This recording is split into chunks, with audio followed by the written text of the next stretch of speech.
और अभी आपको अहम खबर दें, तहरीक इंसाफ के चेयरमैन इमरान खान से काफी के रहनुमा मोनिस इलाही की मुलाकात। जमान पार्क में होने वाली मुलाकात 1 घंटे से जायद जारी रही।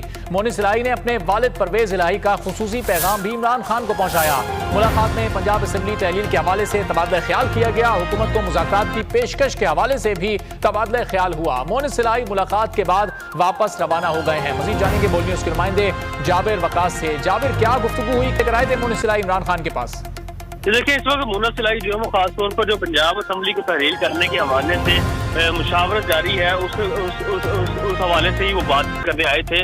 गुज़श्ता रोज मोनिस इलाही के अपने वालिद परवेज इलाही के साथ इमरान खान की मुलाकात भी हुई थी। और ये आज जिस तरह फवाद चौधरी साहब ने कहा कि इख्तियारात जो है मुकम्मल तौर पर इमरान खान साहब के हवाले कर दिए गए थे कि जो भी वो कहेंगे उस हिसाब से जो है वो असम्बली तहलील होगी। और आज इसके हवाले से जो फवाद चौधरी अपनी टॉक करते हुए ये कहा था कि इमरान खान साहब हुकूमत को मुज़ाकरात की पेशकश कर रहे हैं। तो इसी हवाले से इसको मद्देनजर रखते हुए जो पंजाब असम्बली की तहरील करने की जो हिकमत अमली है उस पर मुशावरत के लिए, उस पर मजीद लायामल तय करने के लिए मोनिस इलाही जो है वो आज इमरान खान साहब के पास आए थे और खुफी तौर पर ये मुलाकात की थी। और इस हवाले से बहुत शुक्रिया आपसे, इस बारे में मजीद भी जानते रहे।